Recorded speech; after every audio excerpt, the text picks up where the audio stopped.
সড়ক দুর্ঘটনায় হবিগঞ্জের মাধবপুরে ট্রাক ও পিকআপ ভ্যানের সংঘর্ষে স্বামী স্ত্রী সহ নিহত হয়েছেন ৪ জন। চুয়াডাঙ্গা ও সিরাজগঞ্জে নিহত হয়েছেন আরও ৪ জন। দুর্ঘটনায় আহত হয়েছেন বেশ কয়েকজন।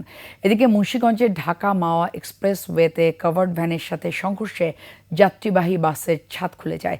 এ সময় চালক গাড়ি নিয়ে পালিয়ে যাওয়ার সময় স্থানীয়রা তা আটক করে। আহত হন কয়েকজন। প্রতিনিধিদের সহায়তায় বিস্তারিত ডেস্ক রিপোর্টে। বৃহস্পতিবার রাত ২টার দিকে হবিগঞ্জের মাধবপুরের বাঘরনগরে ট্রাকের সাথে পিকআপ ভ্যানের সংঘর্ষ হয়। পুলিশ জানায় রাতে পিকআপ ভ্যানটি মালামাল নিয়ে সিলেটের দিকে যাচ্ছিল। এ সময় বিপরীত দিক থেকে আসা ট্রাকের সাথে সংঘর্ষে দুমড়ে মুচড়ে যায় পিকআপের সামনের অংশ। ঘটনাস্থলেই মারা যান পিকআপের হেলপার সহ ৪ জন। বাঘরনগর এলাকায় ট্রাক এবং পিকআপ মুখোমুখি হওয়ার পরে ঘটনাস্থলে ৪ জন মারা যায়। তার ৩ জনেরই একই পরিবারের, আর একজনের পিকআপের হেল্পার।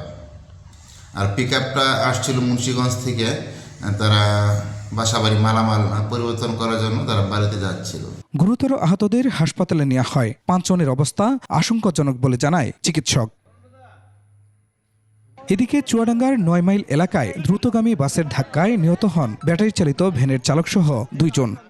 তাদের কোন গাড়ি মারা গেছে, কিভাবে মারা গেছে এটা আমরাও দেখিনি, বা স্থানীয় অত সকালে কেউ ছিল না। এখানে এসে দেখি যে একটা ২ জন মৃত্যু ব্যক্তি লাশ পড়ে আছে। একজন হচ্ছে ভ্যান চালক আর একজন হচ্ছে যাত্রী। সিরাজগঞ্জের উল্লাপাড়ায় ট্রাক ও মাইক্রোবাসের সংঘর্ষে ২ জন নিহত ও ১ জন আহত হন।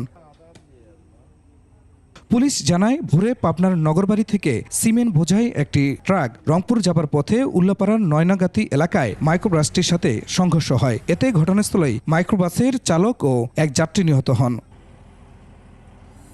অন্যদিকে মুন্সিগঞ্জের ঢাকা মাওয়া এক্সপ্রেসওয়ের শ্রীনগরের শমশেরপুরে বরিশাল এক্সপ্রেসের একটি বাসের সাথে কাভার্ড ভ্যানের সংঘর্ষ হয়। এতে বাসের ছাদ খুলে পড়ে যায়। এ ঘটনায় আহত হন বেশ কয়েকজন।